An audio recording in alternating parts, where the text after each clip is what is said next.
올 시즌 장진혁에게 기회를 주며 이제 야구를 잘할 때가 되었다고 언급한 김경문 감독은 장진혁을 엄상백의 FA 보상 선수로 이적하게 만들며 외야 자리에 공백을 남기게 되었습니다. 이로 인해 다시 한번 가을 야구에 대한 강한 의지를 내비치며 외야 자리에 영입할 선수들에 대해 다양한 이야기들이 나오고 있는데요. 영입 가능성이 있는 선수는 누구일까요? 이와 관련된 소식 자세히 정리해드리겠습니다. 시청하시기 전에 구독과 좋아요 눌러주시면 영상을 만드는데 많은 힘이 됩니다. 지난 6월 초 김경문 감독이 한화 이글스의 지휘봉을 잡은 이후 장진혁은 주전 선수로 자리 잡으며 KT로의 트레이드는 성사되지 않았습니다. 발빠른 선수를 선호하는 김경문 감독은 타순 변동이 있더라도 장진혁을 중견수로 꾸준히 기용하며 신뢰를 보여주었는데요. 김경문 감독은 이제 30살에 접어들었으니 본격적으로 야구에 눈을 뜨고 자신의 기량을 발휘할 때다. 그의 강점인 빠른 발을 잘 살리고 중요한 순간마다 타점을 올려주는 모습이 매우 인상적이다라며 장진혁에 대한 칭찬을 아끼지 않았습니다. 이처럼 감독의 신뢰와 기회 속에서 장진혁은 자신의 장점을 극대화하며 팀 내 핵심 자원으로 자리 잡았죠. 이로 인해 앞으로 그의 활약이 한화 외야진의 중심축으로 어떤 영향을 미칠지 기대감을 모으고 있었는데요.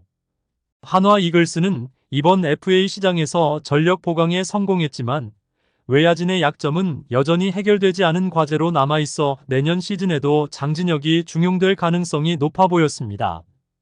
그러나 한화는 최근 몇 년간 신인 드래프트 상위 지명권을 활용해 다수의 유망주를 확보하면서 미래를 위한 대비에 집중해야 하는 상황을 맞이했는데요. 내년 성적이 가장 중요하긴 하지만 젊은 유망주들을 보호하려다 보니 25인 보호 선수 명단이 포화 상태를 이루었습니다. 손혁 단장은 일본 미야자키에서 열린 마무리 캠프 현장에서 김경문 감독과 장시간 심도 있는 논의를 진행하며 보호 선수 명단을 최종적으로 구성했는데요. 이러한 과정에서 31세로 나이가 적지 않은 장진혁은 명단에서 우선순위에서 밀렸고 결국 KT 위즈의 FA 보상 선수로 선택되어 팀을 떠나게 되었습니다. 이 결정은 한화가 단기적인 성적과 장기적인 팀 구성 사이에서 고민 끝에 내린 어려운 선택이었을 것으로 보이는데요. 보상 선수 발표가 있던 지난 8일 장진혁은 한화의 미야자키 마무리 캠프에서 훈련 중이었습니다. 소식을 들은 그는 아쉬움에 눈물을 흘렸다고 전해졌는데요. 이제 막 자신의 재능이 꽃피우기 시작한 시점에서 9년 동안 몸담았던 팀을 떠나야 한다는 사실이 그에게 얼마나 큰 충격으로 다가왔을지 충분히 짐작할 수 있습니다. 하지만 새로운 감독이 그의 재능을 높이 평가하며 기회를 준다는 점에서 이번 이적은 긍정적인 방향으로 해석될 여지가 있어 보이는데요. 운명처럼 이강철 감독과 함께하게 된 장진혁이 KT에서 자신의 잠재력을 완전히 발휘하며 더 큰 도약을 이뤄낼 수 있을지 기대를 모으고 있습니다. 하지만 장진혁이 빠져나간 공백은 크게 느껴지고 있어 즉시 전력을 활용할 수 있는 외야수 영입을 고려하고 있는 것으로 보입니다. 만약 외야 보강을 위해 트레이드를 검토하고 있다면 현실적으로 트레이드가 진행될 만한 팀은 삼성, 롯데 혹은 키움이 될 가능성이 높아 보입니다. 과거에는 김태현과 배정대 트레이드 썰이 거론된 적도 있지만 이는 단순히 가능성 차원에서 나온 이야기로 보입니다. 이는 가정에 기반한 시나리오일 뿐 구체적인 움직임은 아직 확인되지 않은 상태인데요. 가능성이 있다고 보이는 선수로는 먼저 김성윤이 있습니다.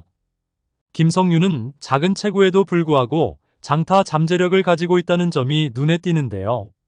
빠른 배트 스피드와 꾸준한 벌크업으로 다져진 체력을 활용해 예상치 못한 한 방을 터뜨릴 수 있는 펀치력을 보유하고 있습니다. 또한 리그 상위권의 주력을 자랑하며 발로 상대 배터리를 흔들 수 있는 탁월한 주루 능력도 갖추고 있는데요. 다만 경기 이해도가 부족하다는 지적이 따라다녔습니다. 하지만 최근 들어 경기 이해도가 눈에 띄게 개선되며 주루 플레이에서도 안정된 모습을 보여주고 있는데요. 수비에서는 빠른 발을 이용해 끝까지 타구를 쫓아가는 플레이와 과감한 다이빙 캐치를 자주 선보이며 존재감을 드러냅니다. 한편 윤정빈은 우투수를 상대로 강점을 보이는 플래툰 히터로 활약했습니다.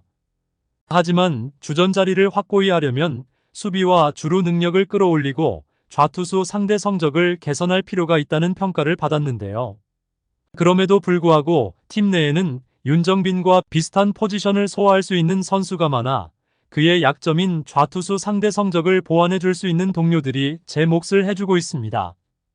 반대로 윤정빈은 우투수를 상대로는 기대 이상의 성적을 보여주며 팀 성적에 긍정적인 영향을 미쳤다는 점에서 높은 평가를 받고 있는데요. 특히 성실한 태도를 바탕으로 좌투수 상대 성적도 점진적으로 나아질 가능성을 보이고 있어 기대를 모으고 있습니다. 다만 주루 능력의 경우 여전히 아쉬운 점이 많아 단기간에 크게 개선되기는 어려워 보입니다. 하지만 수비력만큼은 최소한 구자욱 수준으로 끌어올리는 것이 필요하며 첫 풀타임 시즌을 치르고 있는 어린 나이를 고려할 때 앞으로 발전 가능성이 충분하다는 점에서 팀의 미래 자원으로 주목받고 있는데요. 한편 트레이드 직전까지 갔다는 이야기가 전해지는 황성빈은 지난해 커리어 로우 시즌을 경험했습니다.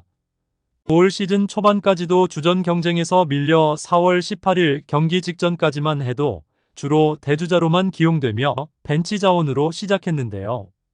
그러나 이후 찾아온 기회를 놓치지 않고 호타준족의 면모를 과시하며 롯데자이언츠에서 전준호, 김주찬 이후 최초로 단일 시즌 50도루를 기록하며 마왕이라는 별명을 얻는 커리어 하이 시즌을 만들어냈습니다. 2024년에는 윤나고왕으로 불리며 롯데의 미래를 책임질 차세대 프랜차이즈 스타 중 한 명으로 자리 잡으며 자신의 가치를 입증했는데요. 그러나 시즌 초반 부상과 불안정한 수비, 그리고 극심한 타격 기복으로 인해 규정 타석을 채우지 못하며 확실한 주전 자리를 확보하는 데는 실패했습니다. 외야 경쟁이 치열한 롯데의 상황에서 황성빈은 내년에도 선발 자리를 보장받기가 쉽지 않을 전망인데요. 황성빈의 가장 큰 문제는 기술적 완성도가 다소 부족하고 주로 신체 능력에 의존하는 플레이 스타일이라는 점입니다. 이로 인해 타격감이 떨어질 경우 기복이 길게 이어지며 몸을 아끼지 않는 플레이 특성상 부상도 잦은데요. 문제는 이러한 단점들이 이미 20대 중반을 넘어선 그의 나이와 맞물려 획기적으로 개선될 가능성이 높지 않다는 전망도 있습니다. 한화 외야진 공백에 트레이드할 만한 선수는 누구라고 생각하시나요? 여러분들의 생각은 어떠신가요? 댓글로 여러분의 의견을 알려주세요. 영상을 시청해주셔서 대단히 감사드리며 선수들의 소식을 계속 듣고 싶으시다면 구독과 좋아요를 부탁드립니다.